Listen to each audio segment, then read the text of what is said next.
Mais 2 aulas. Obrigado, Patrícia. Mais 2 aulas. E a gente acaba esse muito importante 9º capítulo. E eu aí vou dar uma passada de meia aula. Eu sempre tenho esses projetos, né? Meia aula na genealogia que eu preciso falar para a gente ir à virada ética de 1980 e aí vamos entrar na maravilhosa hermenêutica do sujeito. E aí nessa fase de 80 a 84, quando ele morreu, se bem que o 4º volume da história da sexualidade só tenha saído 3 anos atrás, né? As Confissões da Carne, mas essa a gente não vai usar. Vai ficar por aqui muito tempo com Foucault, né? Se vocês quiserem. Não, se vocês não quiserem também. Se vocês não quiserem, vocês não vêm, porque eu vou continuar. Não, mas venham que ele é bom. Então, bem, nós estamos no 9º capítulo, que não conseguimos fazer no semestre passado, o homem e seus duplos, que é o século XIX, que é a época que ele chama o moderno, né, por oposição ao clássico, na época clássica, 17 e 18, mediada por Kant. Nós vimos o empírico transcendental, né, na aula passada, e temos ainda para ver o cogito e o impensado, e aí ele vai estar nos extremos lidando com Descartes e a psicanálise. Não é só a psicanálise, né, mas o papel determinante do que não pode ser pensado, do impensado como motivador do pensamento, de modo que o penso, logo existo, de Descartes, não funciona mais, porque não é pensar que determina a existência. Isso é importante. Vai ser importante para o século XX e está mega importante para nós hoje, em que o pensar está sendo dispensado. Não foi um trocadilho, saiu assim. O pensar está sendo dispensado, né, em benefício do consumir, inclusive consumir não pensamento, mas que o pensamento é crítico, etc., e a crítica está fora. Mas conhecimento sob a forma de informação. Isso é uma redução grande, né? De conhecimento, de pensamento para conhecimento, de conhecimento para informação, de pensar para consumir informação. Esse é um trânsito lá da época clássica, aliás, lá de mais para trás, porque o corte do Foucault, das arqueologias dele, portanto, das genealogias dele, é século XVII para cá. O corte que, sem querer me comparar, eu tenho feito por via de Heidegger, que começou tudo pelo século VI, antes de Cristo, é muito longo.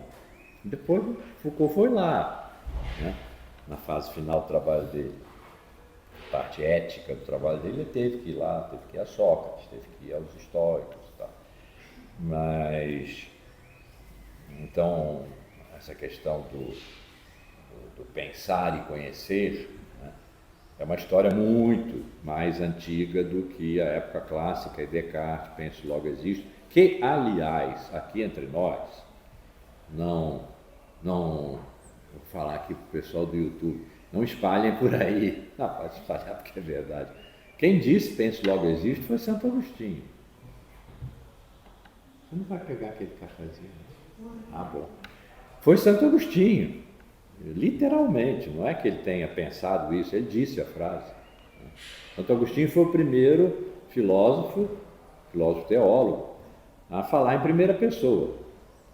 E ele disse isso, que Descartes recuperou sem aspas. Então, essa questão, essa passagem do pensamento radical para o conhecimento de objeto,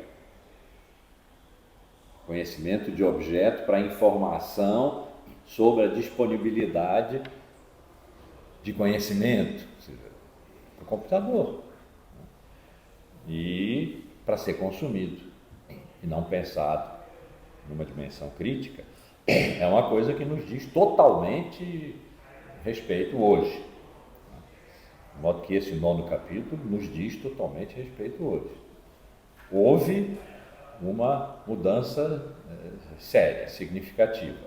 Aqui nas Palavras das Coisas, e aí eu não posso deixar de lembrar isso sempre, as Palavras das Coisas têm 60 anos. Num tempo muito acelerado, 60 anos é mais do que um século.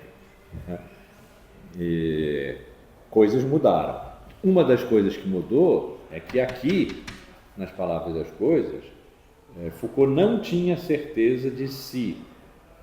Ele, ao pensar, sublinho esse ele, porque no livro que ele escreveu quase junto com as Palavras das Coisas, o Discurso Filosófico, que ele não publicou, é de 66, foi publicado há uns 3 anos atrás, né, e não está traduzido em português ainda. Ele diz que Nietzsche nos ensinou que o pensamento, o discurso filosófico, são termos de Foucault, discurso filosófico, mas que o discurso filosófico se valida a partir de um diagnóstico, porque a filosofia tem, para Nietzsche, uma, eu ia dizer característica, mas acho que posso dizer função e destino terapêutico. É para curar a cultura, curar a humanidade dos ídolos, no sentido do que nós hoje chamaríamos de simulacros, a que ela esteve presa por milênios. Para Nietzsche eram milênios, porque ele foi lá atrás. Curar a humanidade. Nietzsche muitas vezes se considerou assim: olha, a filosofia acabou, eu não sou mais filósofo, sou um médico. Um psicólogo também se chamava, um psicólogo da cultura, um psicólogo da humanidade, um médico, um curador. Para isso é preciso fazer um diagnóstico. Diagnóstico que implica prognóstico, evidentemente. Né? E aí isso é um acrescentamento importante de Foucault. Só pode fazer um diagnóstico, eu aqui agora. Senão os diagnósticos serão universais. Não serão diagnósticos, serão teorias de natureza universal, genérica, abstrata, e isso a filosofia fez a vida inteira. E é disso que, a partir de Nietzsche, nós saímos. Consistentemente, no século XX, não teve mais grandes sistemas. Pode ter tido tentativas assim, comecinhos, mas não foram levados adiante. Então, eu aqui agora diagnostico, de modo que há muitos diagnósticos, o que significa tem que haver muita conversa. E hoje nós não estamos tendo conversa, por causa das polarizações, o lugar do meio, o banquinho, o violão, onde a gente sentava, para divergir. E podia sair de lá com as divergências mantidas, mas tinha conversado. Não tem mais conversa, as polarizações, as bolhas, impedem a conversa. A gente insiste, mas está difícil. Então, tem muitos eus aqui agora, que precisam conversar. Isso é que faz a dinâmica e a multiplicidade de um tempo, que devia ser o nosso, mas que está sendo achatado pela unidimensionalidade do pensamento único, que é até um termo antigo já, século XX e tal, pensamento único. E nós estamos nisso. Então, Foucault tinha aqui, há 60 anos atrás, dúvida de se ele ainda pertencia à episteme moderna, essa de que ele está falando aqui no capítulo 9, ou já pertencia a uma outra. E pertencendo a uma outra, ele estava pensando segundo condições de possibilidade de pensar e dizer que ele não podia conhecer. Então, por isso que ele não sabia se fazia ou não parte da episteme que ele estava descrevendo. Se ele estava descrevendo é porque ela já tinha acabado, senão não poderia descrever. Mas, por outro lado, ele não sabia se ela acabou, qual era a dele, porque essa seguramente ele não pode descrever. Pois no discurso filosófico, nesse livro, o discurso filosófico, que, insisto, foi escrito juntinho com as palavras das coisas. Eu considero que ele é um livro que é uma epistemologia da arqueologia, uma epistemologia das palavras das coisas. Ali ele diz, nós temos que aprender a pensar depois de Nietzsche. Nas palavras das coisas, ele estava dizendo, nós pensamos a partir de Descartes. Um ano depois de publicar as palavras das coisas, em 66, que foi, hoje a gente sabe, discutiu-se muito, que foi em 66 que ele escreveu o discurso filosófico, ele já estava dizendo, nós temos que aprender a pensar depois de Nietzsche. Nietzsche nos ensinou que pensar se valida por diagnosticar. Tem essa frase linda, profetizar o instante. Portanto, o mais absolutamente atual, o instante que irrompe, não é um tempo que corre, que é o tempo da história, século XIX, aqui o homem e seus duplos, já é outra coisa.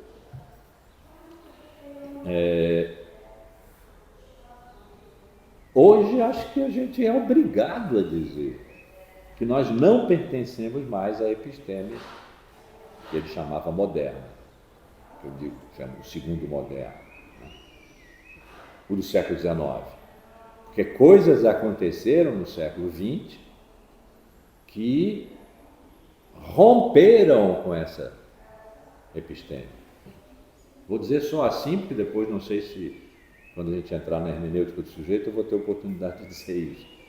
Mas, minha hipótese, na década de 40, bomba atômica e câmaras de gás. Nesse momento, a técnica se libertou da dependência à teoria. A aplicação se libertou da dependência à verdade, que ela vinha sustentando ou a que vinha se submetendo desde que Aristóteles, no século IV, que tinha uma filosofia teórica, ele chamava assim, uma filosofia teórica que era a lógica, a física, a metafísica, a matemática, que serviam a um valor absoluto, que era o bem, e junto com o bem, a verdade. E uma filosofia prática,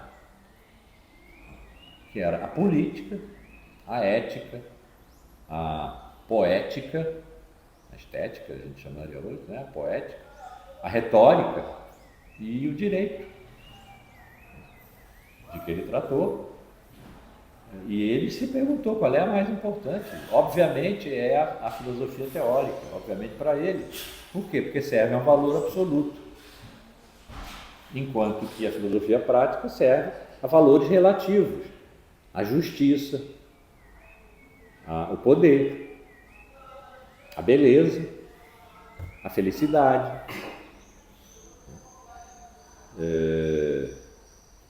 O direito, as relações humanas, relações entre as pessoas, relações de direitos e deveres, tudo isso é relativo. Tudo isso é, de certa forma, para falar em termos tão modernos, técnica da teoria, aplicação da verdade, modulações do bem no plano da realidade da polis. E isso ficou assim. No século XIII, essa pergunta, sem ter sido perguntada, foi respondida várias vezes, ao longo desse tempo, muito longo que eu estou pondo aqui, porque eu estou contando 17 séculos depois. Santo Tomás, século XIII, também se perguntou, ele mudou os termos, ele era um filósofo teólogo, ele mudou os termos, se a vida contemplativa era superior ou não à vida ativa. É a mesma coisa. E, obviamente, a vida contemplativa é superior. Por quê? Porque ela olha para Deus. Enquanto que a vida ativa não só olha, como está imersa no mundo. Os monges estavam fora do mundo porque, olhando para Deus, oravam pelo mundo. Superior, portanto. Ainda na época primeiro moderna, a época clássica de Foucault, as técnicas eram aplicação útil da teoria, da verdade. Pense-se na engenharia, por exemplo. Foucault dá esse exemplo. A engenharia das minas. Tinha que ter cálculo, tinha que ter engenharia. Depois tinha as técnicas de perfuração, de contenção, etc. Então era útil. A utilidade, há muito tempo, vinha definindo as técnicas. Técnica era o que era útil. Enquanto que a verdade nem se precisava perguntar se era útil ou não. Ela não era. Ela era de uma outra ordem, que não era a da aplicação, essa era a técnica. Quando, na década de 40, durante a guerra, século XX, foi necessário aos alemães, aos nazistas, vamos excluir aí, não são os alemães, aos nazistas, resolver uma questão, está posto quase como uma questão e resposta, como a gente fazia em prova de matemática, né? Primeira questão, a questão judaica. E qual era essa questão? É que era necessário eliminar os judeus.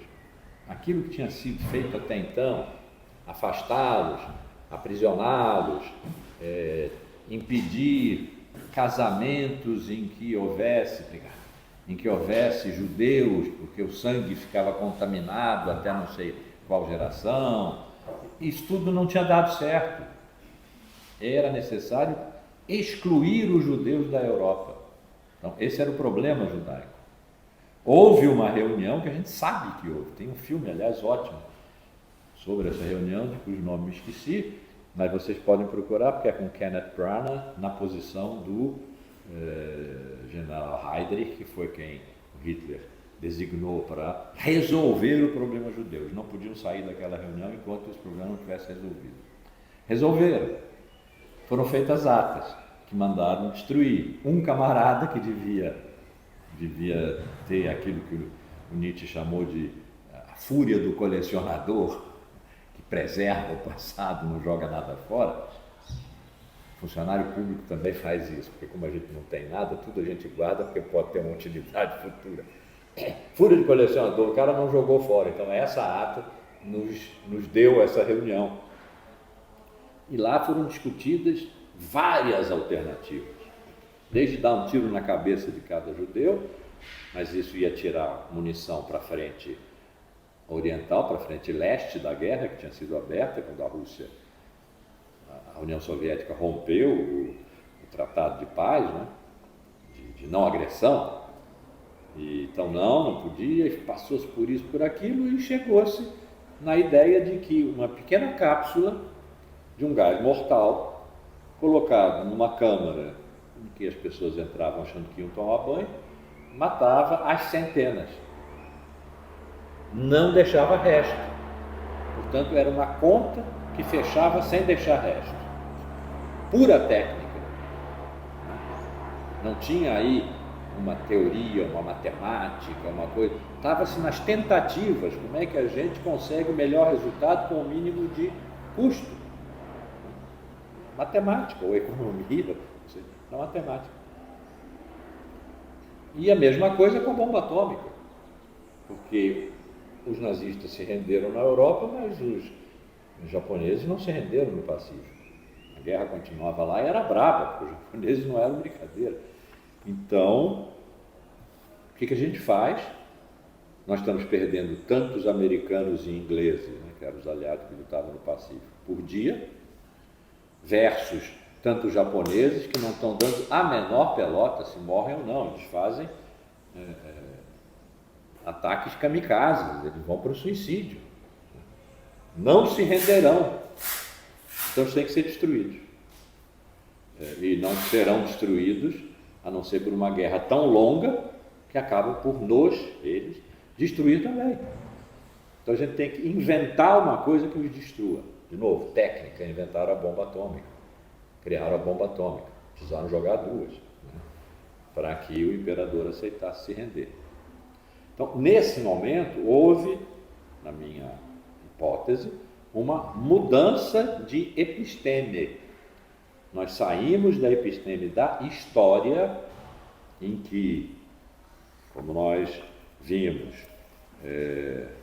aqui, né, a questão da finitude é importante, porque a questão da história é importante, quanto o tempo, vamos voltar a ver o tempo hoje, linguagem, a dimensão da linguagem como não simplesmente conhecimento, hoje vamos ver o cogito e o impensado, tudo isso tem uma ordem, lembram?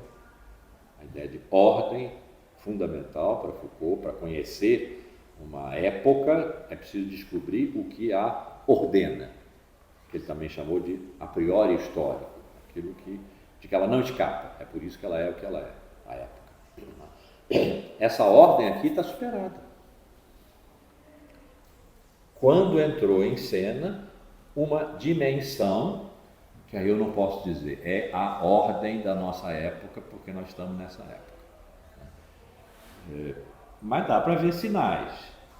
Nós aprendemos semiologia nesse meio tempo. Dá para ler sinais, fazer uma clínica da nossa época. Clínica no sentido de um curvar-se diante. Fazer uma clínica do nosso tempo, e o que apareceu aí foi a eficácia. Tem que dar resultado. Se deu resultado, não importa se é verdade, se não é verdade. Isso é uma outra questão. A verdade é uma coisa interessante, sem dúvida, né? Mas não é a questão. A questão é se funciona, é eficaz. E progressivamente a verdade foi saindo de cena. 2016, pós-verdade, sacramentada pelo dicionário de Oxford. Não tem mais, não se trata mais disso. Estamos não discutindo se tem ou não verdade, se é ou não importante, estamos depois de ter havido verdade e verdade ter sido importante. Claro, isso tudo é a ser questionado, isso é dramático, né? E faz parte do diagnóstico, aliás, e como faz parte do diagnóstico.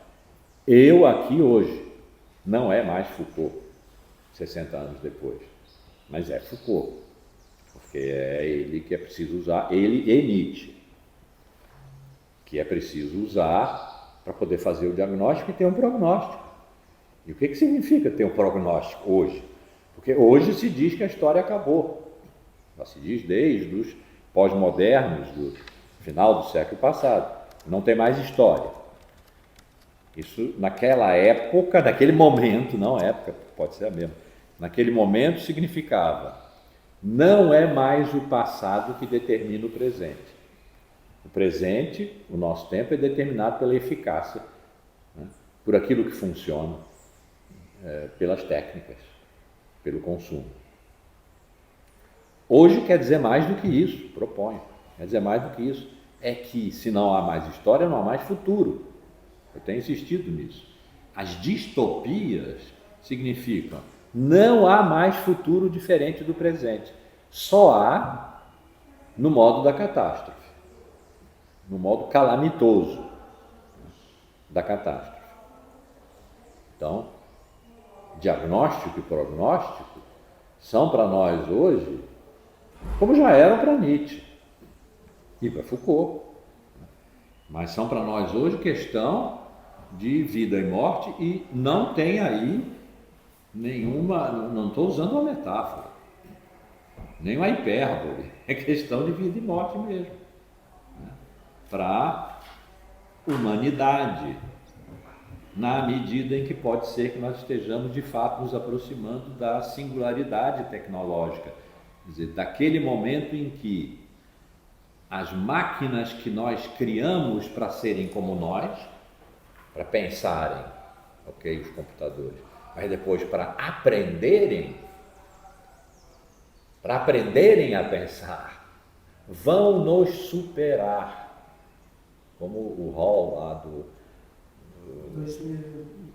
uma Odisseia no Espaço. Teve uma hora que ele resolveu que não obedecia mais. tomou o comando. Né? Aquilo era ficção científica. Hoje já não é.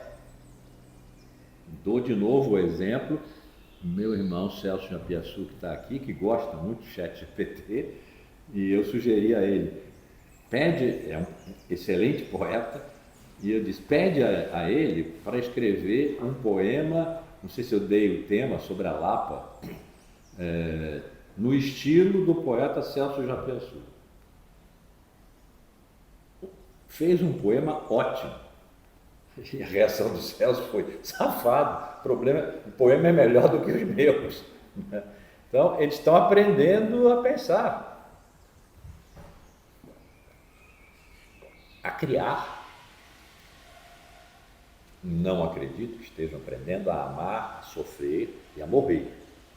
Isso talvez seja o nosso distintivo. Diagnóstico e prognóstico, nós estamos nos devendo isso. Professor, nessa comparação.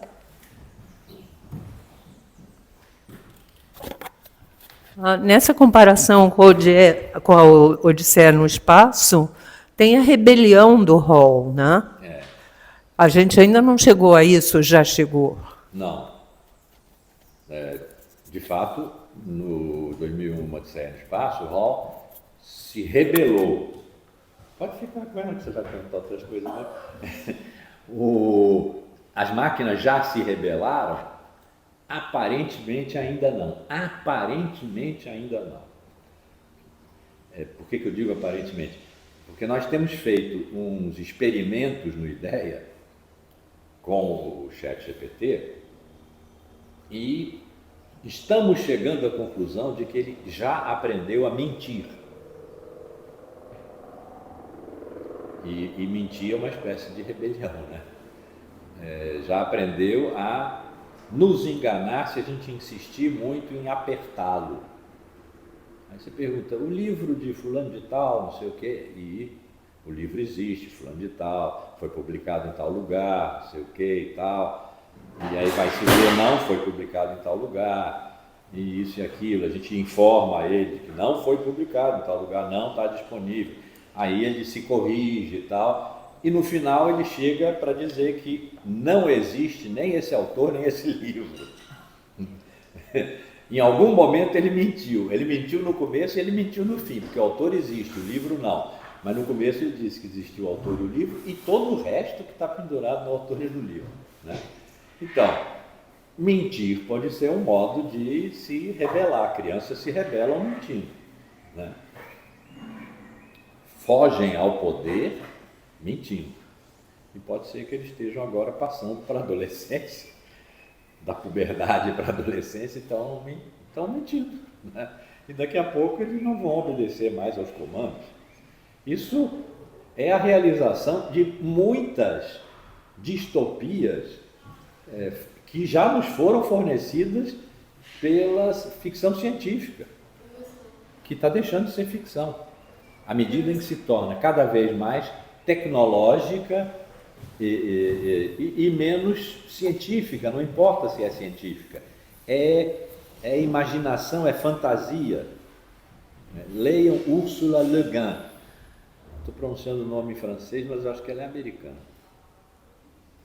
É como Tolkien, coisa assim, é pura fantasia, mas é de uma penetração na existência humana maravilhosa. Tem, aliás, o livro que eu estou lendo agora chama-se A Mão Esquerda da Escuridão. Olha que verso! Ô, Celso, faz um poema aí, eu fiz um. A Mão Esquerda da Escuridão. Coisa maravilhosa. E é isso, quer dizer, já não precisa mais da verdade, já não precisa mais da ciência, porque as máquinas estão se encarregando de si. Daqui a pouco se encarregam de nós. Tantos filmes já há sobre isso. Aquele da Scarlett Johansson, como é o nome? Tem um nome de mulher. Ela. Tem que chamar ela. Ela. Mas o que eu ia falar era, não sei se vocês viram uma matéria falando que as pessoas, às vezes, elas dão um bom dia, boa tarde, pedem por favor para o ChatGPT, para as inteligências artificiais, por causa daquele filme A Revolução das Máquinas. E aí muita gente, eles começaram a perceber por comportamento que as pessoas estavam sendo muito educadas com as máquinas, de pedir por favor, obrigado, por medo de acontecer realmente uma revolução das máquinas. Então, assim, as pessoas, elas, apesar de ser uma coisa mecânica e técnica, elas já têm tratado. Bom comentário. As pessoas pedem por favor às máquinas e agradecem, porque tem medo de que possa haver uma revolta das máquinas. Então, tratando bem, quem sabe, a gente entra em acordos, né? Bom, nós estamos nessa situação. Isso não é mais a episteme do século XIX, né? Nós temos que diagnosticar, estamos diagnosticando. Quando chegar na hermenêutica do sujeito, ou seja, na virada ética, em que sujeito e desejo entram em cena, não está aqui, né? Sujeito e desejo não estão aqui na arqueologia. Sujeito vai entrar nas genealogias, por isso que eu vou dar uma passada rápida de meia aula nas genealogias. Mas o desejo de verdade, o domínio do desejo pelo governo, que cria sujeitos que desejam a verdade, né? Isso tudo no contexto de uma história da sexualidade, que é aí que Foucault põe. Não é necessariamente onde nós somos obrigados a pôr, mas é onde eu ponho, né? E isso tudo a gente vai ver, mas olha a distância. E eu penduro isso na entrada em cena de um paradigma da eficácia na década de 40 e o que isso fez a partir daí com uma autonomização da tecnologia, das tecnologias e um encolhimento da verdade e do humano em nós, né? Que acabamos praticamente virando periféricos das máquinas, né? Periféricos das máquinas. Pode ser. Bom, então temos uma genealogia aí para fazer, temos tempo pela frente, que bom, Professor... cheio de entusiasmo. Então, o meu projeto 100 anos, acho que vai se realizar. E pronto. Professor, a questão que ela levanta me ocorreu que põe em foco, já que a gente vai entrar na ética em algum momento, a questão da subalternidade. O homem... Tereza está colocando aqui a questão da subalternidade, já que a gente vai entrar na ética, e em função da questão anterior, né? Pronto, aí continua. Porque se a gente pensar na episteme clássica e até na episteme moderna, havia toda uma questão, enfim, as máquinas nem se fala, mas com os humanos havia a maior parte da população era subalterna e não havia, por favor, nem obrigada, eram ordens. A população nas epistemes anteriores era subalternizada e nada de por favor e obrigado, claro.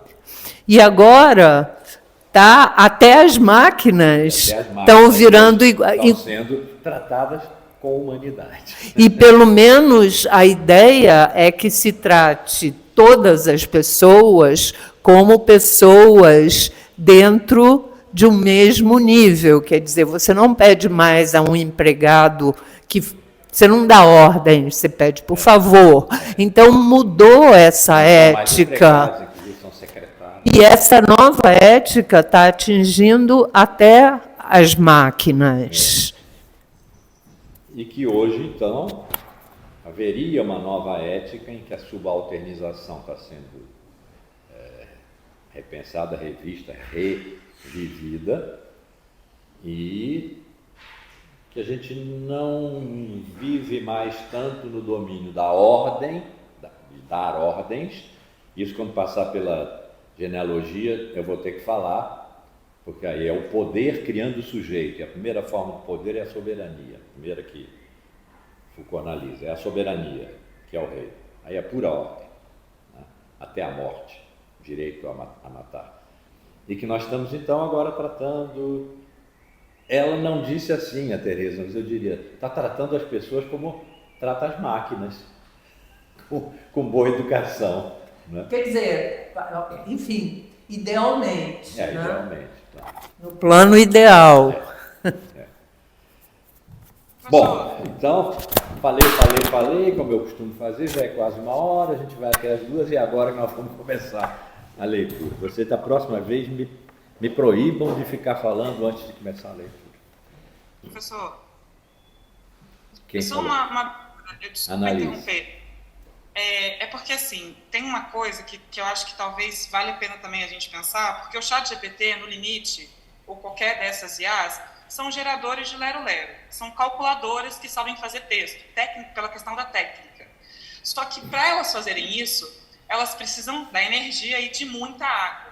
O ponto, talvez, que a gente fique muito mais apegada nessa relação que a gente está construindo com essas máquinas e perde de vista que, na verdade, a gente não está sendo subalterno, não está sendo colocado em xeque nós e máquinas, mas sim nós e corporações, porque são essas corporações donas dessas máquinas que estão explorando o meio ambiente e deixando a gente um pouco à mercê disso. Muito e bem, aí essa questão de dizer obrigada, de nada, tem um pouco isso de, no final das contas, a gente está reiterando essa exploração de quem já é muito explorado, que quem vai ser explorado, o TikTok no Ceará acabando. A Annalise está colocando uma questão importante.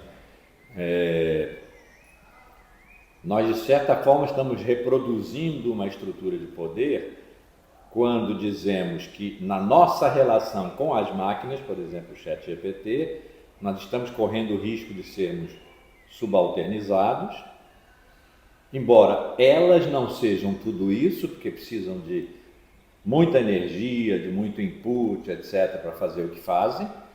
O que nós somos subalternos, já éramos, e estamos acentuando isso, é as 9 corporações que mandam nas máquinas, que mandam na gente.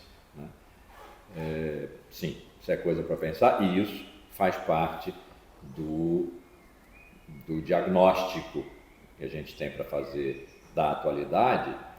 De novo, vou só adiantar.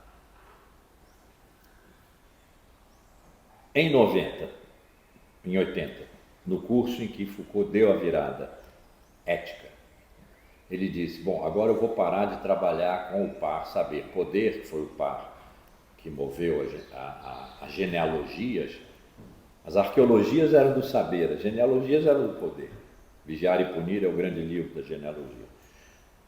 Deu bom, né? Foi bem, mas vou parar de trabalhar com elas e vou passar a trabalhar com governo e verdade. Até deu uma assim que eu fiquei tão feliz. Governo pela verdade. Governo hoje, claro, governo não é o governo, né? Como o poder também não era o que desce em árvore sobre a gente, assim, se abate sobre a gente. Era rizomático, era espalhado, micropoderes e tal, biopoderes. Governo e verdade. Diagnóstico, o que é governo hoje para nós? É o mercado, e o mercado é regido por um poder, por exemplo, dessas 9 irmãs aí.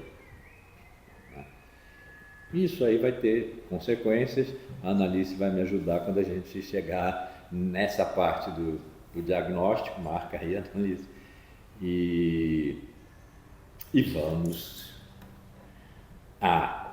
o cogito e o impensado, que é a 5ª parte desse importante 9º capítulo das Palavras e as Coisas.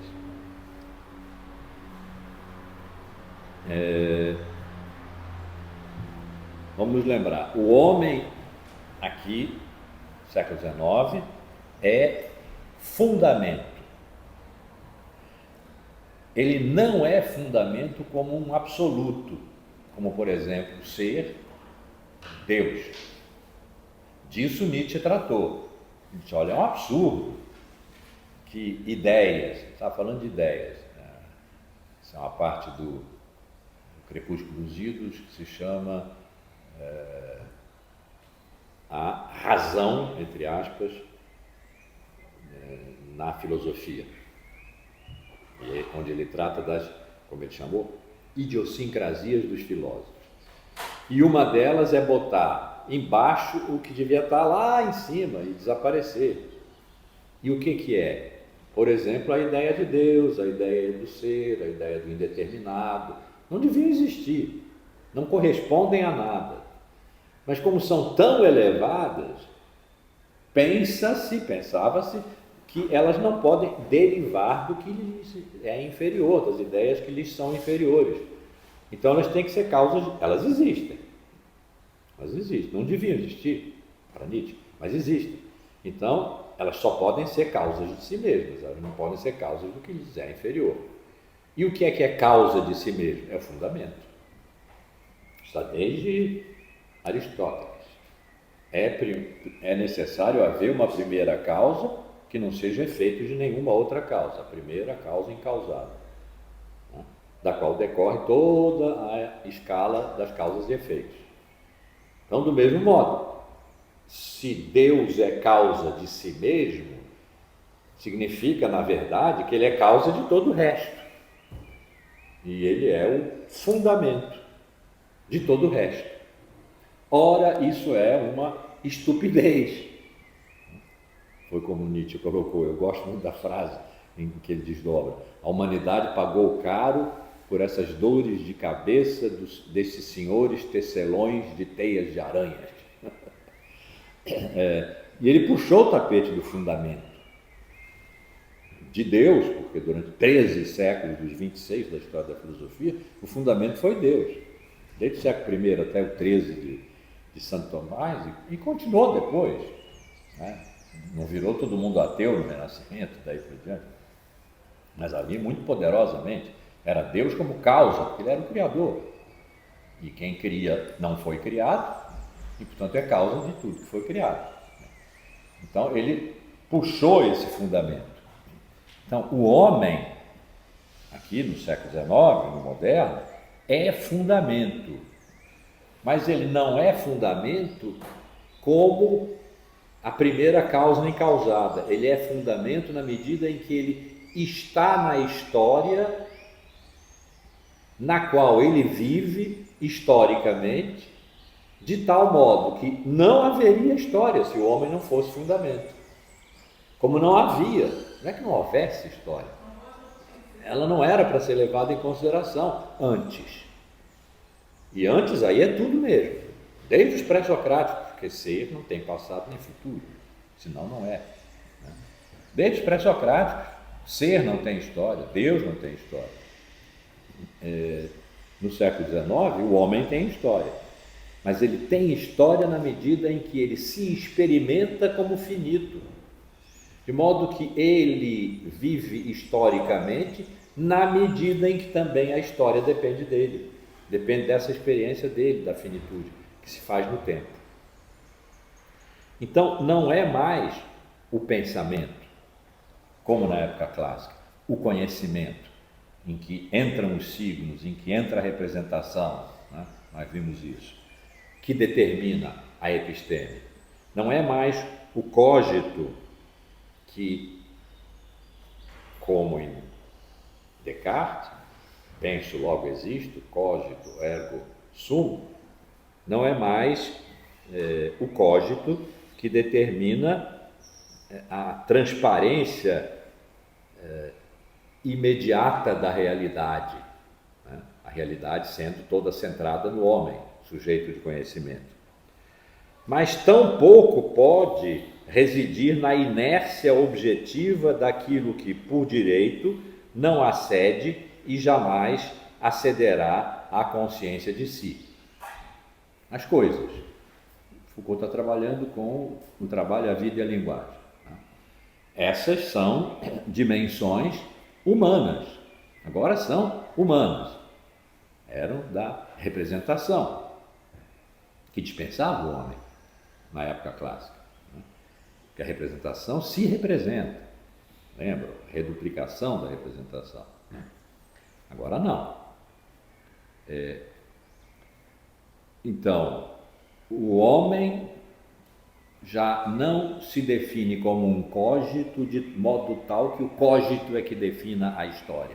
O que define a história é a experiência da finitude. Mas também não são as coisas que, pela sua dinâmica histórica, por exemplo, e aí nós vimos, foi o marxismo, foi o evolucionismo, foi a economia política, né, século XIX, elas não chegam à consciência de si.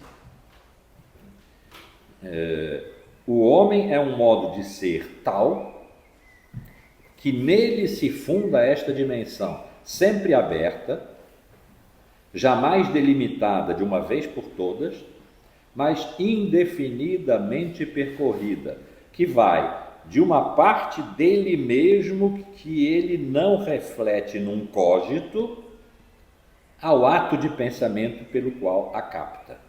Estamos falando aqui de inconsciente e consciência, né? Ele ainda não usou as palavras. Vai de uma parte dele mesmo, que ele não reflete num cogito, é o impensado. O título aqui é o cogito e o impensado, né?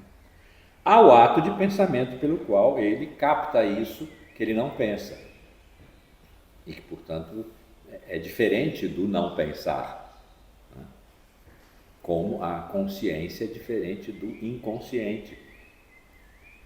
O inconsciente, estou dando um pulo aí, mas todo mundo sabe aqui, porque quase todo mundo, imagino, já fez análise, né? O inconsciente é o que nos impede de pensar conscientemente a nossa vida e nos faz sofrer por isso.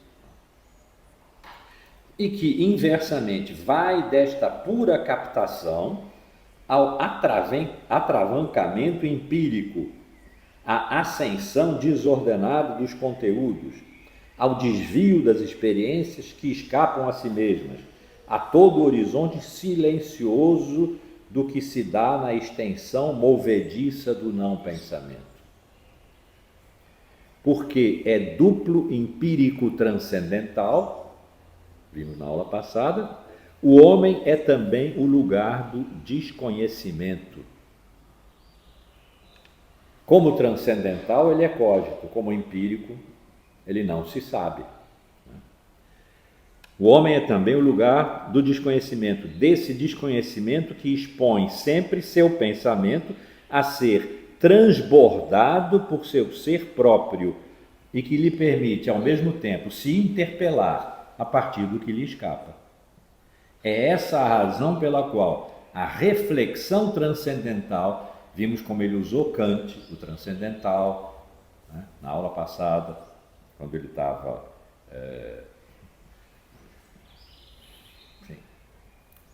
precisando da ideia de transcendental, né? É essa a razão pela qual a reflexão transcendental, sob sua forma moderna, não mais encontra o ponto de sua necessidade, como em Kant, na existência de uma ciência da natureza, mas na existência muda, prestes, porém, a falar, e como que toda atravessada secretamente por um discurso virtual desse não conhecido, a partir do qual o homem é incessantemente chamado ao conhecimento de si.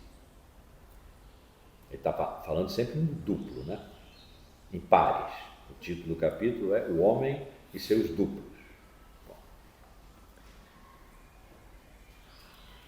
Há um deslocamento, então, daquilo que no subcapítulo anterior, o empírico e o transcendental, em que ele estava usando Kant e ainda estava próximo por esse transcendental da época clássica, já não estava na época clássica, mas tinha uma memória aí, né? O transcendental podia guardar uma memória da representação, que transcende o homem, que transcende o sujeito. Vamos lembrar das duas fases do Dom Quixote, né? Numa ele é transcendido por si mesmo. Agora não. Agora, quer dizer, aqui, quando se trata do cogito impensado, porque o agora é o mesmo, no século XIX. Né? Então, há um deslocamento em relação à questão kantiana, pois que se trata não mais da verdade. Kant só tratava da verdade. O que ele disse, no fundo? Disse, olha, pessoal do século XIX, do século XVII, Descartes, Locke, vocês sofreram demais, com essa coisa de que não podem conhecer a realidade tal qual ela se apresenta aí fora, porque ela vem pelos sentidos e os sentidos enganam. A verdade não tem nada a ver com isso. Nem na outra ponta tem nada a ver com Deus que a infunde. A ideia do conhecimento infuso, né? Que era uma ideia medieval, ainda renascentista. Não tem nada a ver com isso. Elas passam inteiramente no sujeito, né? Transcendentalmente, não empiricamente. Toda no sujeito. Bom, então, não se trata mais disso, da verdade, mas do ser. Não do ser, aquele universal de que tratou toda a metafísica de Aristóteles em diante, e no século XX, o Heidegger que nós vimos no ano passado.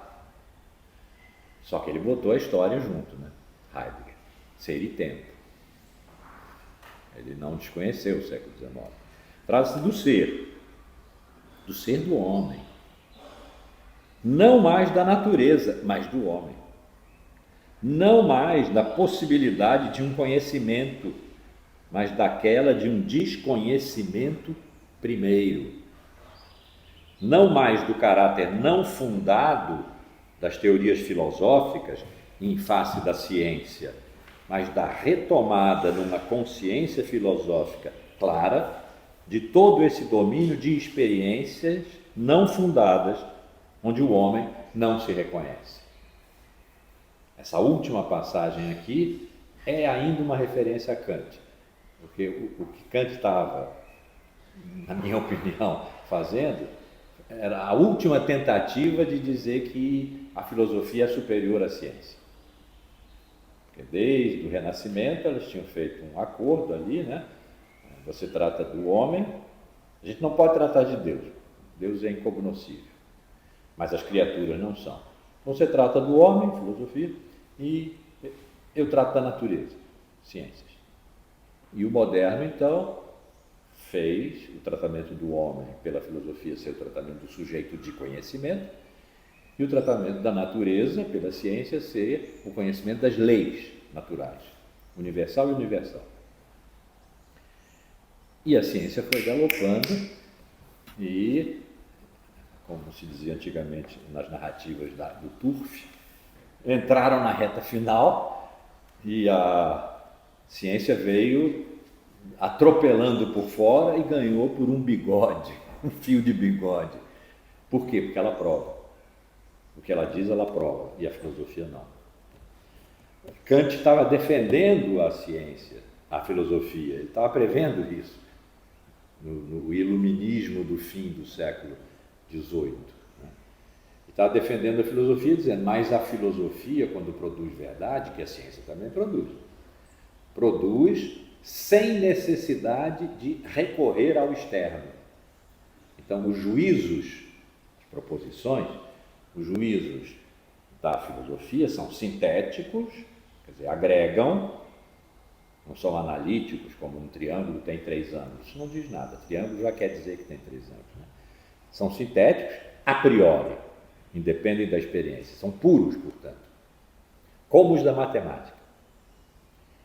Os juízos da ciência não, eles dependem do experimento, eles dependem do lá fora. São juízos sintéticos, portanto, são verdadeiros. Juízos sintéticos a posteriori. Isso é uma vantagem da filosofia. Porque ele tá, então, a ciência pensava-se que a filosofia tinha um caráter não fundado. Isso é a ciência que diz, né? A filosofia tem um caráter não fundado em face da ciência. Mas agora, diz Foucault, uma consciência filosófica clara, que a ciência não tem, retoma todo esse domínio da experiência não fundada, onde o homem não se reconhece. Não é a experiência da ciência, onde o conhecimento se produz objetivamente. Essa é uma ideia do século XIX. Objetivamente, neutramente. Nietzsche criticou o excesso de história, chamou historicismo, do século XIX por isso, que os historiadores queriam ser objetivos e neutros, enquanto a história Os fatos, os acontecimentos pululam à sua volta e ele simula não vê-los, porque ele tem que ser objetivo e neutro, senão aquilo não é ciência. E diz Nietzsche, não é para ser ciência, é para servir a vida. Senão, a história não vale nada. É a segunda consideração intempestiva, das vantagens e desvantagens da história. Se serve a vida, é bom. Se não serve a vida, é ruim. Então,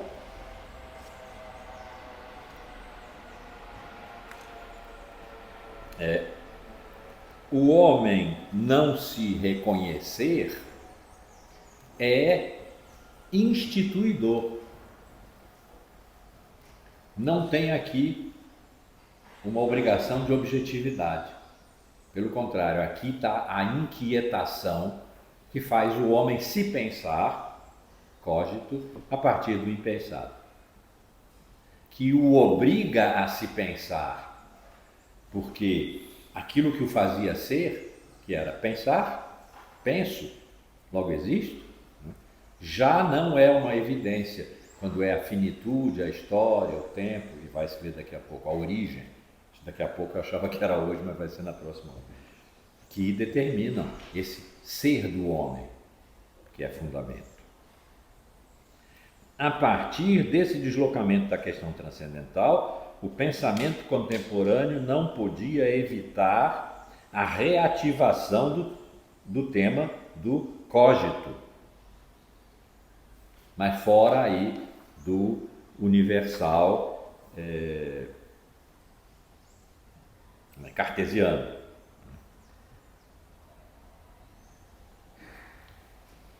Não fora também a partir do erro, da ilusão, do sonho e da loucura, de todas as experiências do pensamento não fundado, que Descartes descobrira a impossibilidade de elas não serem pensamentos, de tal modo que o pensamento do mal pensado, do não verdadeiro, do quimérico, do puramente imaginário, aparecesse como lugar de possibilidade de todas essas experiências e primeira evidência irrecusável aparecerem. Isso merece, a frase é complexa, né? Então merece uma explicação. Descartes escreveu 6 meditações metafísicas. O título é Meditações Metafísicas. Nas 2 primeiras, na primeira, põe tudo em dúvida. E aí trata-se da loucura, do sonho, da ilusão, de Deus que engana, de um gênio maligno que põe toda a sua força em nos enganar. Então, é preciso suspender o juízo, porque toda vez que a gente avalia, a gente erra, porque tudo é aparência, etc, etc. Ora, se houver uma coisa só que escape disso, essa coisa é absoluta. E foi então, na segunda meditação, vamos ler. Vamos fechar? Toda quarta-feira tem acontecido isso. Na segunda meditação, ele continua dizendo, eu estou ferrado, porque eu não sei o que e tal. Mas vem cá, se eu sou enganado, porque tomo como existentes coisas que não existem, que são ilusões, que eu sonho, mas que mesmo no sonho há algumas coisas que parecem realidade. Então, algumas coisas são fixas, como, por exemplo, 2 e 3 serem 5, um quadrilátero ter sempre 4 lados, salvo se Deus quiser que eu me engane. Eu acho que eu já disse isso aqui, né? Quiser que eu me engane sempre, porque algumas vezes Ele deixa que eu me engane. Eu sei que eu me enganei várias vezes, né? E se Ele quiser que eu me engane sempre? Deixar que eu me engane sempre. Que 2 e 3 não forem 5. Então, Ele leva a dúvida até, a chamada dúvida hiperbólica, vai até o universal de Deus. Se alguma coisa escapar disso, tem que ser verdade. Ora, é preciso que eu exista para ser enganado. E como o engano é algo do pensamento, é o pensamento errado, né? Então, pensar errado e existir estão no mesmo plano. pensar está no mesmo plano de existir. Eu posso evitar o erro no pensamento se, descobrindo que existo, descubro também que eu me conheço melhor do que conheço as coisas. E que eu sou capaz de conhecer o pensamento, as ideias, melhor do que as coisas sensíveis que se passam aí fora. O pessoal diz que Descartes era um Kant moderno, era um Platão moderno, que tinha as ideias e a realidade sensível. Não era, porque em Platão não tinha questão de sujeito. Né? Aqui é de sujeito que se trata. A verdade está nas ideias, é preciso trabalhar metodicamente essas ideias, porque elas estão confusas, têm que ser tornadas claras e distintas. Mas pertencem ao sujeito, o mesmo que se engana se fiar nos sentidos. Mas o cogito moderno é tão diferente do de Descartes quanto nossa reflexão transcendental está afastada da análise kantiana. É que, para Descartes, tratava-se de trazer à luz o pensamento como a forma mais geral de todos esses pensamentos, que são o erro ou a ilusão. Isso é pensamento, só se aplica ao pensamento. O erro é pensamento errado. Trazer à luz o pensamento como a forma mais geral de todos esses pensamentos, que são o erro ou a ilusão, de maneira a conjurar-lhes o perigo, com o risco de reencontrá-los no final de sua tentativa, de explicá-los e de propor então o método para evitá-los. Esse foi o caminho de Descartes nas 6 meditações. Lá no final ele vai encontrar a existência de Deus e a imortalidade da alma como maneira de evitar o erro. Mas ele partiu da dúvida e do sujeito que se conhece. No cogito moderno, trata-se, ao contrário, de deixar valer na sua maior dimensão a distância que há um tempo separa e religa o pensamento presente a si, com aquilo que, do pensamento, se enraiza no não pensado. Ele precisa, e é por isso que ele é menos uma evidência descoberta do que uma tarefa incessante a ser sempre retomada, ele precisa percorrer, reduplicar e reativar, sob uma forma explícita, a articulação do pensamento com o que nele, em torno dele, debaixo dele, não é pensamento, mas que nem por isso lhe é estranho, segundo uma irredutível, uma intransponível exterioridade. Ele está falando inconsciente aqui. Quer dizer, aquilo que no final do século se chamará o inconsciente. Sim. Né? Porque o projeto, chamado projeto de Freud, é de 1895. Né? E ali ele ainda tratava o inconsciente neurologicamente. Ele era neurologista. Né? E queria que fosse ciência. A rigor, é em 1910, com a interpretação dos sonhos, que Bom, eu fui psicanalista, então acho que eu posso dizer isso sem ser achincalhado demais. É que a psicanálise é de fato fundada, porque aí é um sistema inconsciente diante de outro sistema inconsciente. Ele faz uma ponte. É a interpretação, né? É o inconsciente do analisando diante do inconsciente do analista, por isso que o analista tem que prestar uma atenção flutuante. Se ele for objetivar o que o analisando está dizendo, ele vai se pôr na posição de quem conhece.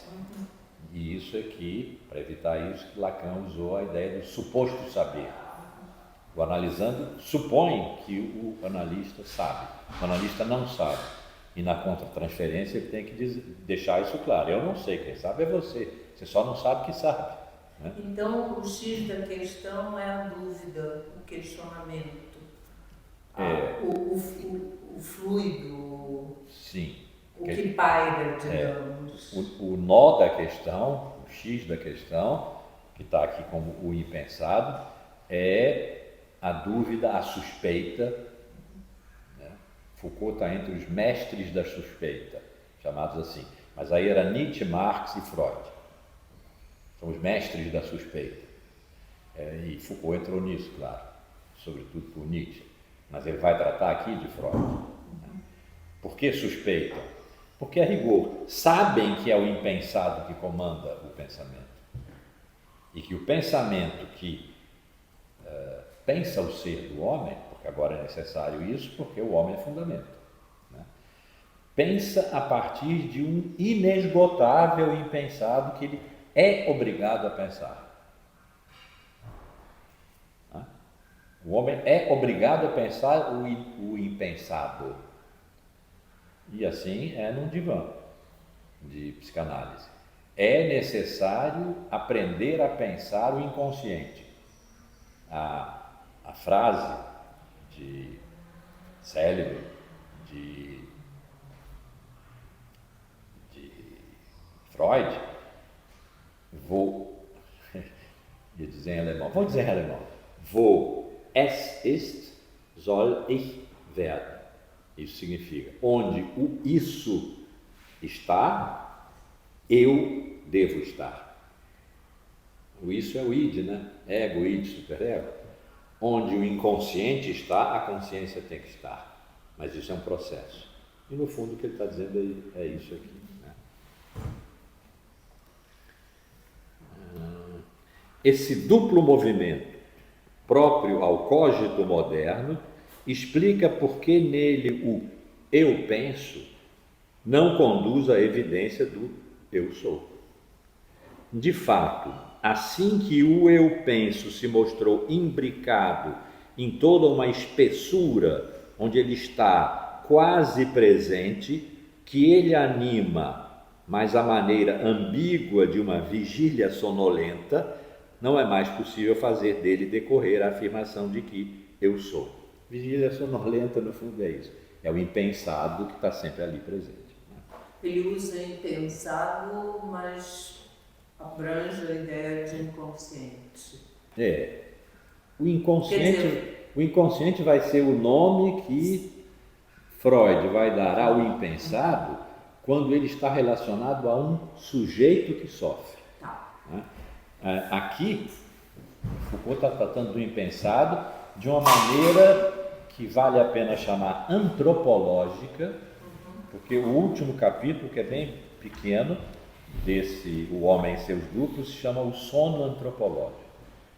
Então vamos pensar que quando Foucault diz aqui, caramba, falta muito, diz aqui o impensado, ele está falando do homem, não da pessoa que procura alguém que ela supõe que é capaz de dar conta do que a pessoa que procura sofre. O caso mais bonito que eu tive na minha clínica foi o de uma mulher drogadicta, com câncer cerebral, que sabia que ia morrer. E procurou uma colega e ela disse, olha, procure o Márcio, porque ele é poeta, ele vai poder entender você e tal. E a primeira pergunta que a gente faz é essa, como é que você chegou aqui? Por que você veio para cá? Ela diz, porque fulano me disse que você é poeta e que você vai me ensinar a morrer. Então, ela ia morrer, mas ela tinha a convicção de que eu sabia como é que ela ia morrer e que podia ensinar isso a ela. Então, uma pessoa que sofre procura alguém que sabe. Não é o que está aqui, mas é como Freud no final do século, começo do seguinte, que ainda pertence a essa episteme, vai formular. Essa questão do impensado que você acabou de definir como coletivo, não, como antropológico, tem alguma coisa a ver com a ideia, já me antecipando, com a ideia de inconsciente coletivo, ou é outra? Se, você não falou no microfone, se essa questão do impensado antropológico tem alguma coisa a ver com a ideia de inconsciente coletivo, acredito que não, porque o inconsciente coletivo é uma ideia de Jung que ele, a ideia de inconsciente ele pega de Freud, e ainda não é isso aqui que é antropológico. E a de coletivo ele tira da ideia dele, Jung, que foi procurar no Oriente a noção de arquétipos. Então, existem arquétipos, tipos de ser humano, e esses arquétipos são coletivos. Então, há um inconsciente coletivo que Freud não teria visto, mesmo quando tratou da dimensão social, né, cultural, melhor, da psicanálise. Mas aí o arquétipo já envolve um universal, não? Sim, o arquétipo tem uma natureza universal, e nesse sentido Jung é retrógrado em relação a Freud, mas é preciso pensar que Freud começou querendo que a psicanálise fosse uma ciência, porque se não fosse uma ciência era uma aberração, né? E assim foi tratado, tudo quando ele foi aos Estados Unidos foi vaiado. É uma aberração dizer que o infante, quer dizer, o que ainda não fala, portanto não manifesta o seu desejo, tem uma relação sexual com a mãe quando mama, né? Era preciso que isso fosse ciência e pudesse ser demonstrado, senão, se não fosse, esse cara é um tarado, e foi tratado assim, mas depois colou. Mas aí tem um aspecto antropológico do puritanismo. Sim. Do Cultural, lado da percepção. Vamos chamar de cultural. Então, o cogito não conduz a uma afirmação de ser, mas abre justamente para toda uma série de interrogações, onde o ser do homem, né? Onde o ser está em questão, que é preciso eu ser, eu que penso, e que sou o meu pensamento, para que eu seja o que não penso, para que meu pensamento seja o que não sou. Isso Descartes jamais incorporaria. É preciso pensar o eu para ser capaz de pensar o que o eu não pensa. Porque o que o eu não pensa é que rege. Isso vai ficar muito claro na psicanálise. Por enquanto, aqui é uma dimensão que Foucault está propondo, antropológica, no sentido de que é assim que se entende que no século XIX o homem é fundamento. Ele não é fundamento como um universal. Ele, no fundo, é fundamento como um cidadão extremamente torturado, né? Então, o que está em questão aqui pela primeira vez é o ser do homem, nessa dimensão segundo a qual o pensamento se dirige ao impensado e com ele se articula.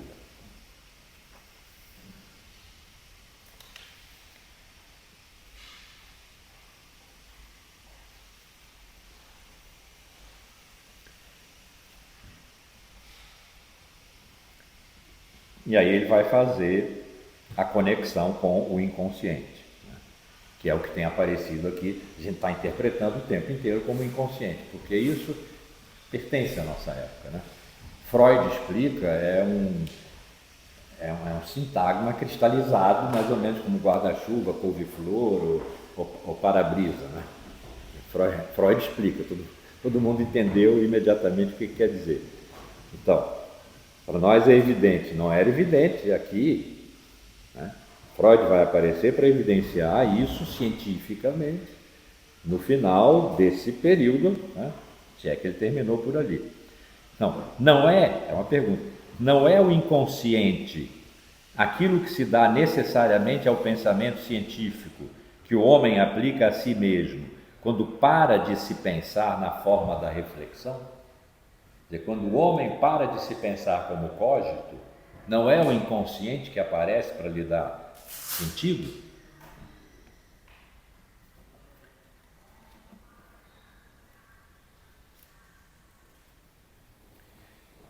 Aí há alguma coisa profundamente ligada à nossa modernidade. E agora ele vai entrar na dimensão de que essa relação do cogito com o impensado abre a dimensão moral da nossa época. Nossa, o século XIX, se a gente ainda está nele, né? Porque antes as éticas eram uma filosofia, portanto uma reflexão, nada tinha a ver com o impensado, do que era necessário fazer, mas para isso era preciso primeiro conhecer, para alcançar a felicidade. A moral é um modo de organizar a vida social. Então, esse jogo de cogito e impensado põe em cena as fragilidades do humano, aquilo que pode impedir a felicidade. E abrem uma dimensão de comportamento, eu vou usar a palavra confuso, para não usar complexo, que é muito positiva, né? De comportamento confuso, de um comportamento que é sofrimento também, né? Entre as pessoas. E esse comportamento confuso e sofrido entre as pessoas faz parte da composição antropológica do homem como fundamento. Ou seja, as morais fazem parte da fundamentalidade do homem. Isso, mais uma vez, quer dizer, o homem não é um universal. O homem é um vivente, trabalhador, falante, que se relaciona com o que ele não sabe, com o impensado, mas se relaciona, significa, com outros. E com outros vive em dimensões de valor que produzem felicidade, sofrimento. Então ele diz, há aí alguma coisa profundamente ligada à nossa modernidade. Afora as morais religiosas, o Ocidente só conheceu, sem dúvida, duas formas de éticas. A antiga, sob a forma do estoicismo ou do epicurismo, a que ele vai voltar fortemente quando ele fizer a virada ética, na hermenêutica do sujeito, está lá, todinho. Cuidado de si, etc. Então, a antiga, sob a forma do estoicismo ou do epicurismo, articulava-se com a ordem do mundo. Isso significa, para os estoicos e epicuristas, não é o logos que manda. Quem manda é a física, é a natureza. A natureza é a lei. Então, há uma ordem do mundo. Se nós tivermos a sabedoria, e é para isso que a filosofia serve, só para isso. Não é para a verdade, essas coisas abstratas dos gregos, como Cícero, que era um estoico, dizia.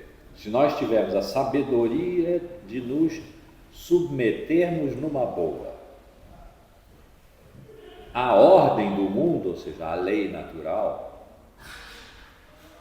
nós poderemos ser felizes, porque é da felicidade que se trata, não é da verdade. Felicidade pode ser ausência de sofrimento, isso são os estoicos, ou pode ser prazer, isso são os epicuristas.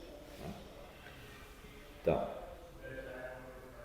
a antiga articulava-se com a ordem do mundo e, descobrindo sua lei, podia deduzir o princípio de uma sabedoria ou uma concepção da cidade, quer dizer, da convivência, do estarem juntos os homens em relação.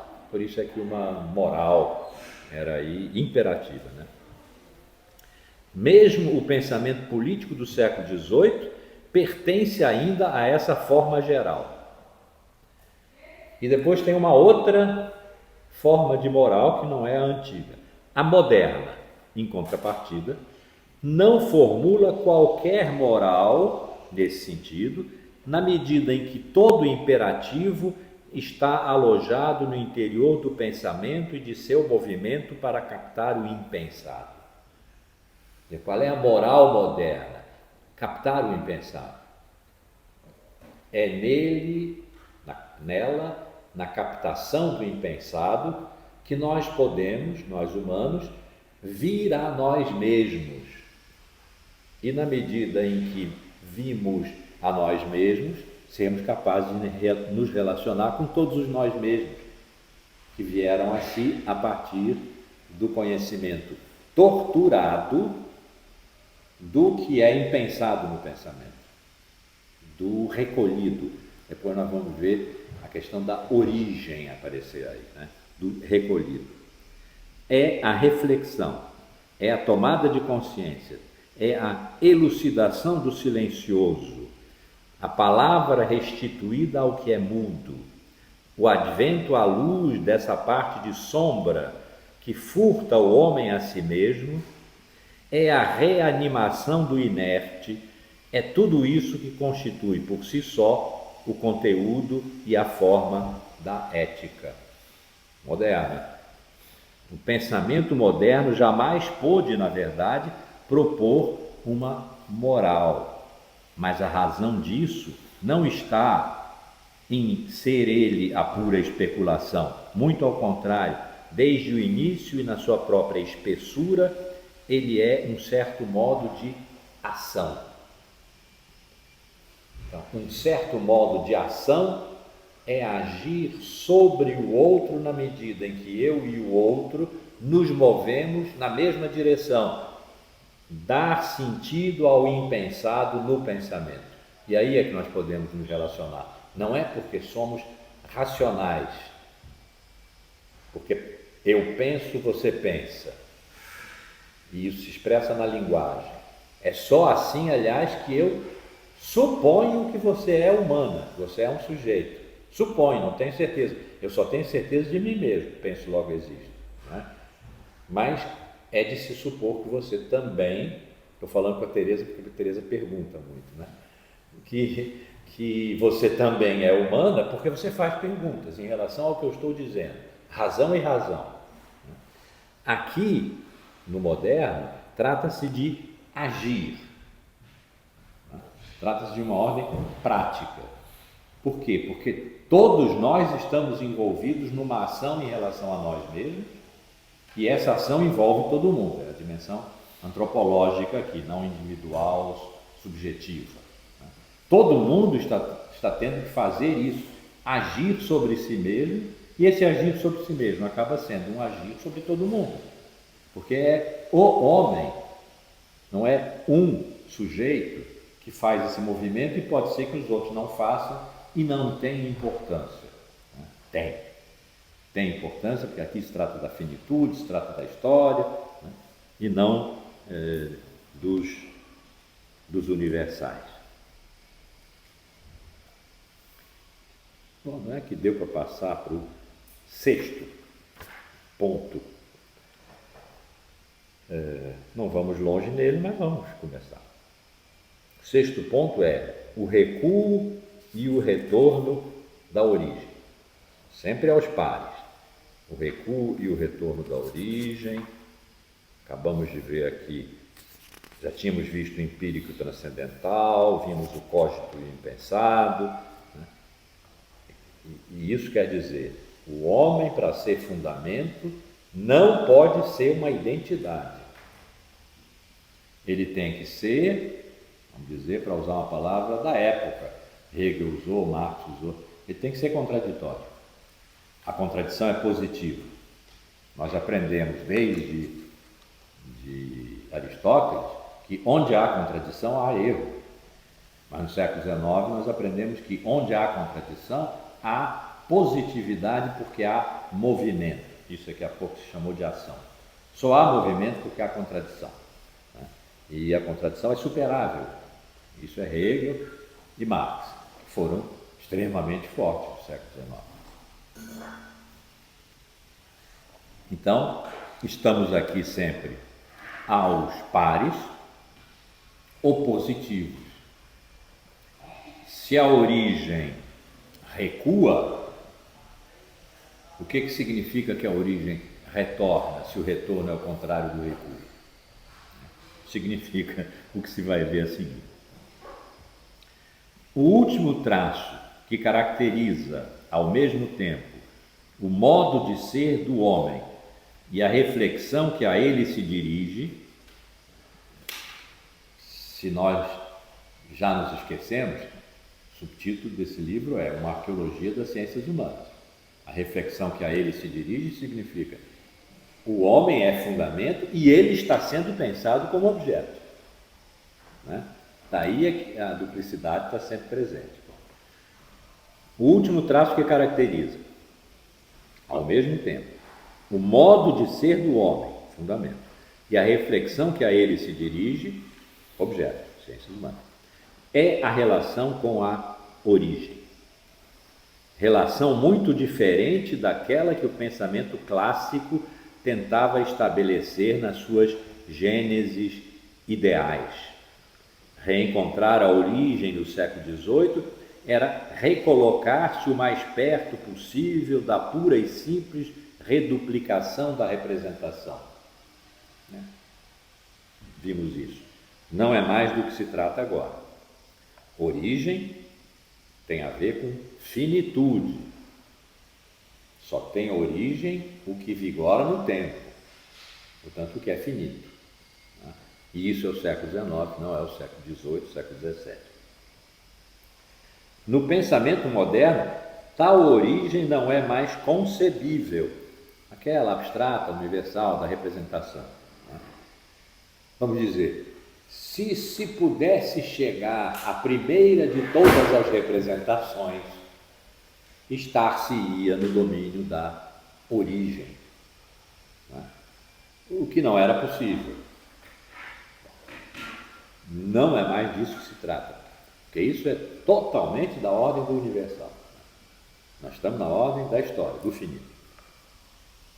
Então, no pensamento moderno, século XIX, tal origem não é mais concebível. Viu-se como o trabalho, a vida, a linguagem adquiriram sua historicidade própria, na qual estavam entranhadas. Historicidade própria significa não há um tempo universal que percorre tudo. A temporalidade da língua é uma, do trabalho é outra, e a da vida é outra.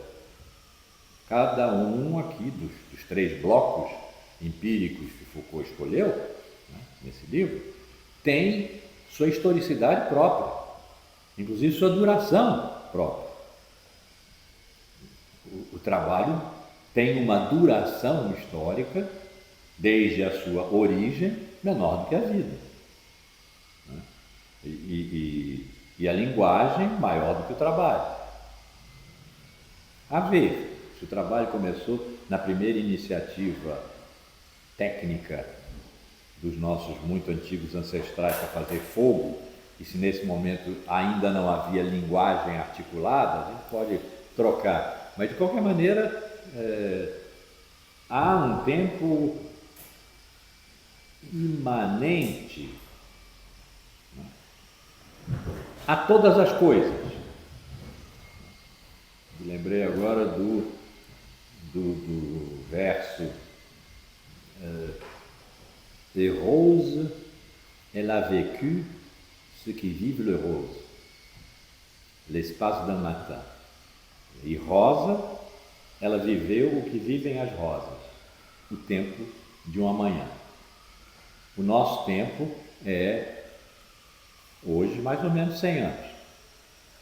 O tempo do universo, nós pensamos hoje, é alguma coisa como 13 bilhões e 700 milhões de anos. Os tempos são diferentes, mas tudo é atravessado por uma historicidade, por uma temporalidade. Portanto, por um recuo da origem que precisa retornar. Por que precisa retornar? A gente vai ver.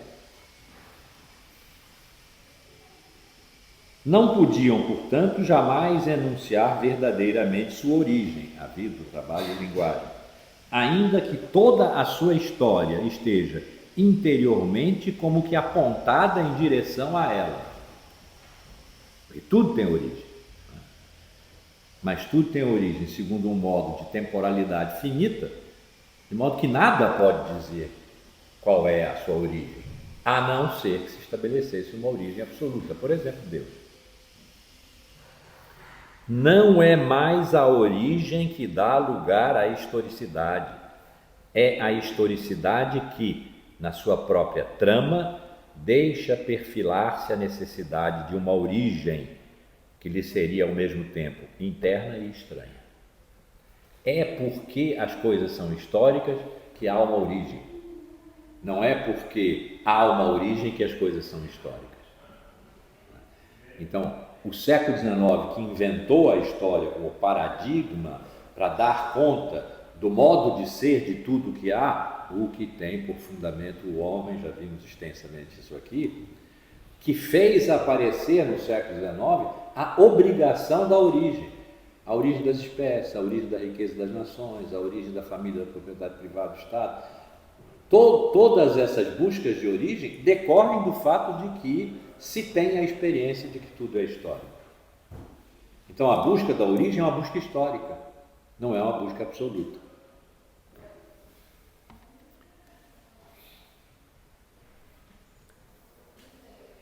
Como o vértice virtual de um cone onde todas as diferenças, todas as dispersões, todas as descontinuidades fossem estreitadas até formarem não mais um ponto de identidade, a impalpável figura do mesmo, com o poder, entretanto, de explodir sobre si e de tornar-se outra.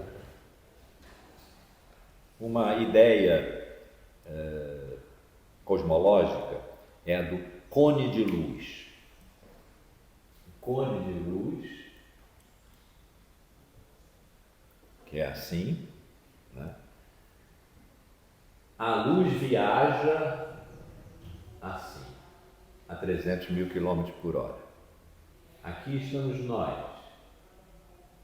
Nós só podemos ver a luz viajar se olharmos para o que já passou, se olharmos para o passado. O passado é aquilo que nós vemos. Nós sabemos, olhamos uma estrela, ela provavelmente não está mais lá. Ou se está, é muito mais velha do que nós a estamos vendo, brilhante, rebrilhosa, enorme, no nosso firmamento. Então, ao contrário agora, a procura de uma origem se dá porque o tempo derivou. Então, o tempo agora corre nessa direção. Esse é o tempo da história. É a expansão. A busca da origem, então, seria um ponto, a busca de um ponto em que estaria contida uma identidade absoluta, da qual todas as diferenças derivariam no tempo, como história. Esse ponto não existe. Esse ponto seria um absoluto, estaria fora do tempo, a rigor. O tempo decorreria dele, mas ele se reteria, por isso o recuo e o retorno da origem. Ele se reteria fora da história, porque ele é condição para toda a história. Seria condição para toda a história. Por isso nós precisamos procurar, porque nós vivemos na história e precisamos saber da condição de toda a história, mas não podemos encontrar. No que encontrarmos a história, acaba.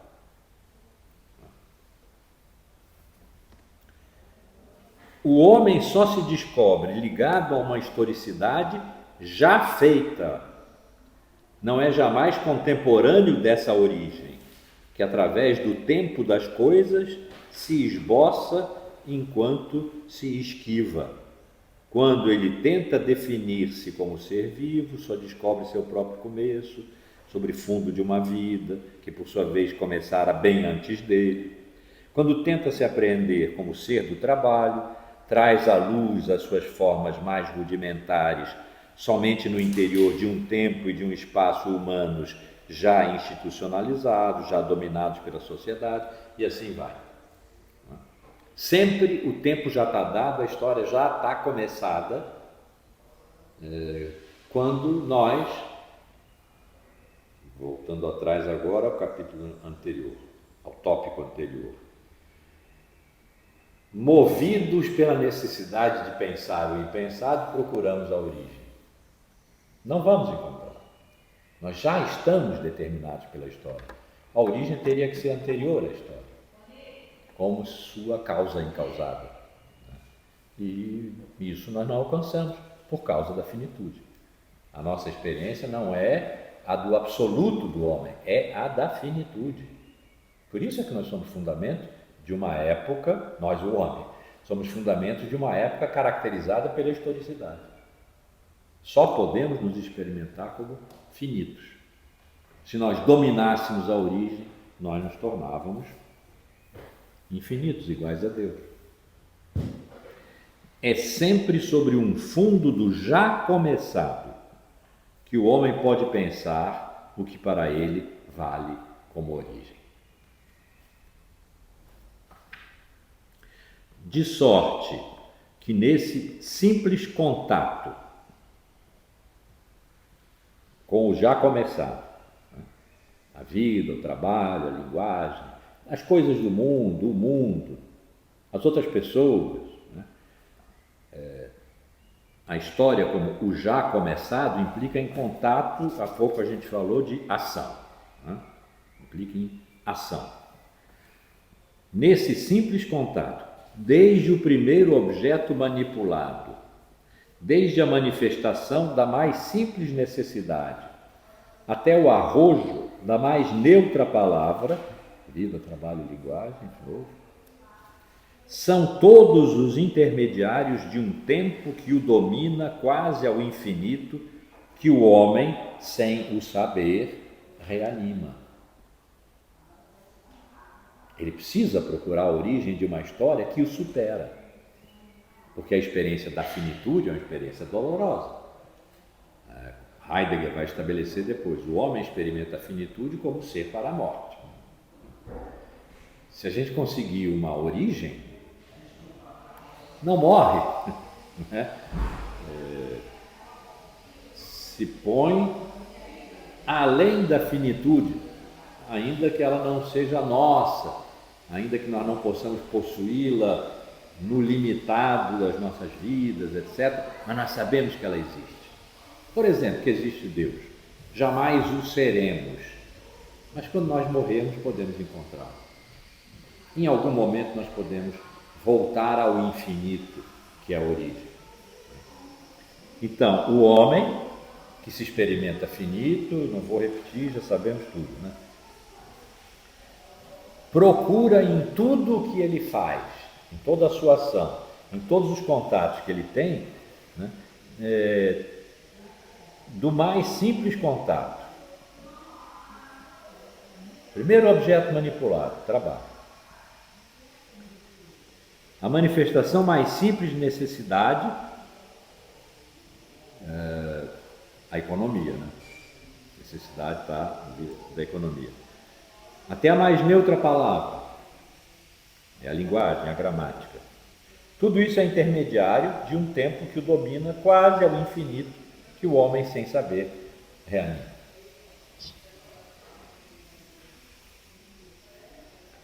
O originário no homem é aquilo que, desde o início, o articula com outra coisa que não ele próprio.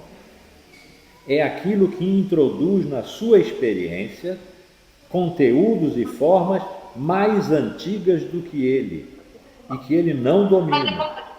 É aquilo que, ligando-o a cronologias múltiplas, entrecruzadas, frequentemente irredutíveis umas às outras, o dispersa através do tempo e o expõe em meio à duração das coisas.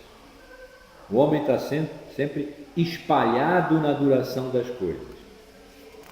Nesse espalhamento, ele está sempre procurando um originário que o concentre e que lhe dê identidade. Essa questão da identidade é um locus do sofrimento humano. A finitude é sofrimento. Então a busca da identidade é uma busca de encerrar o sofrimento. É uma espécie de ética de si mesmo, que é impossível, pelos motivos que a gente já viu. Na morte. Na morte, se na morte se encontrar algo que seja absoluto, que seria Deus. Né? Ou nada. Nada. Se for nada, pode-se dizer que o nada é infinito, sem se dizer que o nada é alguma coisa? Né? Nada é. E nada que não é nem infinito, nem infinito que é nada. Então, ou bem há Deus, que é um infinito. Tem que haver um algo que seja infinito. Se na morte a gente encontra Deus, pacificou, e essa é a nossa identidade. Qual é a nossa identidade? Criatura. A mais superior das criaturas, porque tem o intelecto, e Deus é puro intelecto, isso é medieval. Ou acaso. O acaso é na vida. O acaso vai nos proteger enquanto eu andar distraído. É na vida, né? O acaso é na vida. Foi muito bem recebido no século XX, aqui ainda não era não. Ora, essa própria impossibilidade tem dois aspectos. Significa, por um lado, que a origem das coisas está sempre recuada, já que remonta a um calendário onde o homem não figura. Tudo já tinha começado quando o homem entrou. Ele não figura nesse calendário. Então, a origem, se há, é mais remota do que ele, de modo que não é para ele. Não é a sua origem. Mas significa, por outro lado, que o homem, por oposição a essas coisas, de que o tempo deixa perceber o nascimento cintilante na sua espessura, é o ser sem origem, aquele que não tem pátria nem data, tá, entre aspas, aquele cujo nascimento jamais é acessível, porque jamais teve, agora entre aspas de novo, lugar. Jamais ocorreu. O que se anuncia no imediato do originário é, pois, que o homem está separado da origem que o tornaria contemporâneo de sua própria existência. Em meio a todas as coisas que nascem no tempo e nele sem dúvida morrem, ele, separado de toda a origem, já está sempre aí. De sorte que é nele que as coisas, aquelas mesmas que o excedem, encontram seu começo. As coisas não têm começo para elas próprias. As coisas têm começo para o homem, que já as encontrou e sabe, portanto, que elas começaram. Ele, no entanto, não sabe quando começou. Então, de novo aqui os paradoxos, né, correndo. Uma tarefa que se apresenta, então, ao pensamento, a de contestar a origem das coisas, mas de contestá-la para fundá-la, reencontrando o modo pelo qual se constitui a possibilidade do tempo, essa origem sem origem nem começo, a partir da qual tudo pode nascer. Semelhante tarefa implica que seja posto em questão tudo o que pertence ao tempo, tudo o que nele se formou, tudo o que se aloja no seu elemento móvel, de maneira que apareça a brecha sem cronologia e sem história, donde provém o tempo.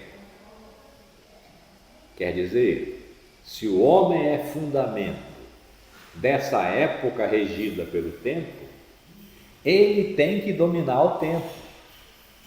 Mas ele não pode dominar o tempo como próprio, porque ele não tem acesso à sua origem. Ele tem que dominar o tempo, então, de todas as outras coisas que já estavam aí quando ele apareceu. Ele tem que controlar o tempo. Para isso ele tem que negar que as coisas tenham uma origem que lhes seja própria. Ele tem que conhecer a origem. E o pensamento do século XIX foi profundamente um pensamento de busca de origens. Em todos os sentidos, coisas assim banais. O Nilo é o rio mais extenso do mundo. Não sei, porque nós não sabemos onde o rio Nilo nasce, ou seja, qual é a sua origem. Então, houve uma busca desenfreada no século XIX para encontrar as fontes do rio Nilo, para saber se ele era o rio mais extenso do mundo. Então, é uma tola, não sei, busca de origem que indica isso. É necessário que o homem que não domina sua origem, domine a origem de todas as coisas. E, ao dominá-las, nega que elas sejam uma origem, porque ele as conhece como um começo. Uma coisa que está na sua própria determinação, já que ele é fundamento de tudo. O homem precisa ter a experiência de onde provém o tempo. Essa questão do tempo é radical, fundamental. Sempre foi na minha vida toda a que mais me assustou quando eu cheguei no ponto em que eu precisava tratar da questão do tempo, no ponto das meus estudos, das minhas investigações, aqui porque está sempre em progresso, né? Isso aqui é mais ou menos o Collège de France. O que acontece lá? Quem quer entra e senta, e o que vai ouvir? Uma pesquisa em andamento, não o resultado dela, porque aí é aula. Não, isso aqui é uma aula, mas é uma aula porque assim se convenciona, mas eu estou trazendo para vocês minhas perplexidades, né? E minhas alegrias, porque eu vou encontrando algumas coisas e tal. Quando chegou no ponto de tratar do tempo, eu escrevi um romance, O Acontecimento, que trata do tempo, da eternidade e da ação. Tempo e ação, ação humana. Então trata da ação ali por causa de uma escolha existencial naquele momento. É a eternidade, o tempo e o mal, porque eu queria recontar o mito do Fausto, que sempre encantou a minha juventude. Eu tinha um projeto, aos 70 anos eu vou fazer uma tradução decente do Fausto em português, que não existe. Não fiz. Então, essa questão do tempo, onde é que eu estava?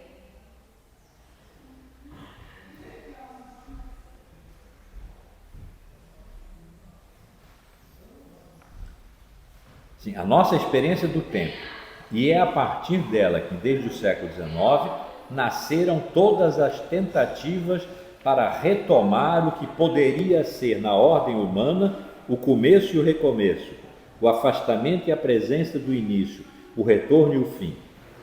Com efeito, o pensamento moderno estabeleceu uma relação com a origem que era inversa para o homem e as coisas. Autorizava sim, mas frustrava de antemão e guardava em face deles todo o seu poder de contestação, os esforços positivistas para inserir a cronologia do homem no interior da cronologia das coisas, e autorizava também o esforço inverso e complementar para alinhar, segundo a cronologia do homem, a experiência que ele tem das coisas, os conhecimentos que sobre elas adquiriu, as ciências que pôde assim constituir. Os dois movimentos do século XIX que nós já vimos aparecerem aqui. No momento em que Foucault estava tratando disso, era o positivismo e a natureza transcendental.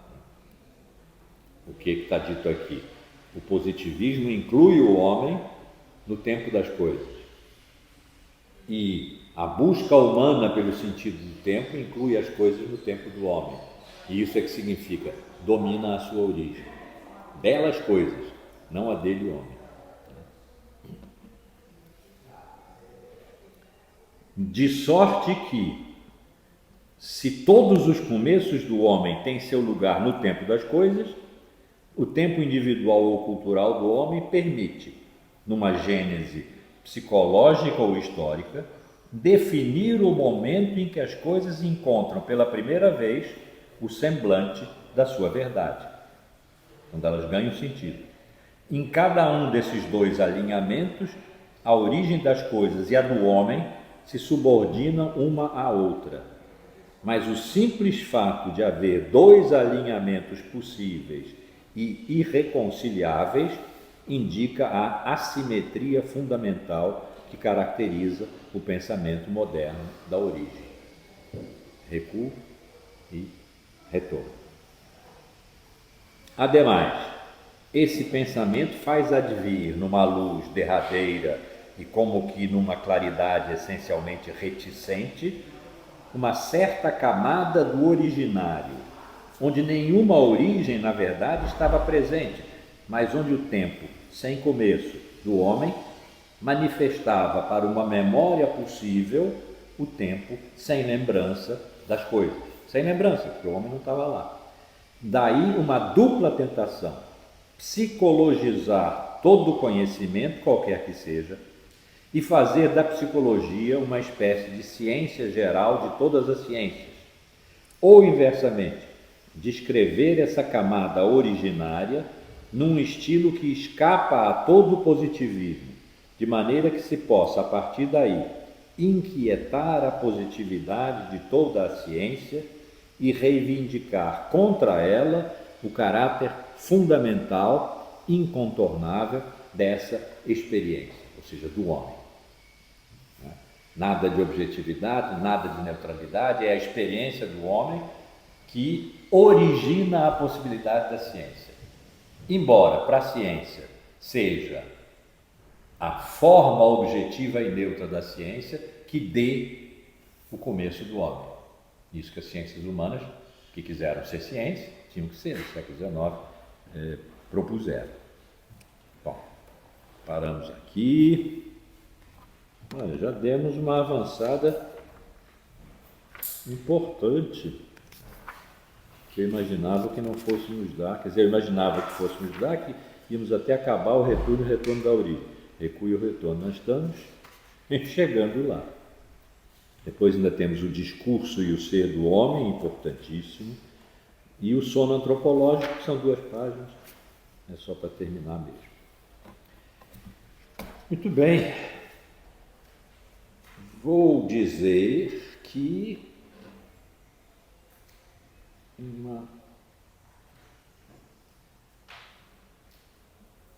daqui a 2 aulas eu vou dar uma passada fulminante sobre a genealogia, a questão do poder, para preparar a virada ética, chegar em 1980, estamos em 65. Quando terminar 65, eu vou direto a 75, vigiar e punir. E quem sabe na mesma aula vou a 80, o governo dos vivos, onde a virada ética se faz, e aí entramos na hermenêutica do sujeito, que é 2 livros depois do governo dos vivos. E que certamente vai continuar no próximo semestre, mas aí também. Isso aqui é como o programa do Chacrinha, para quem tem idade para ter visto o programa do Chacrinha, um programa que acaba quando termina. Não tem. Ou como era antigamente as sessões de cinema, era 2, 4, 6, 8 e 10. A gente podia entrar na de 2 horas no meio, porque depois pegava na de 4 horas o começo. Então, é assim que esse curso é. Como eu disse, Collège de France. Entra, senta e pega de onde está. Que eu também vou estar nesse ponto, pegando de onde está. Porque não Não estou dizendo alguma coisa que eu já sei.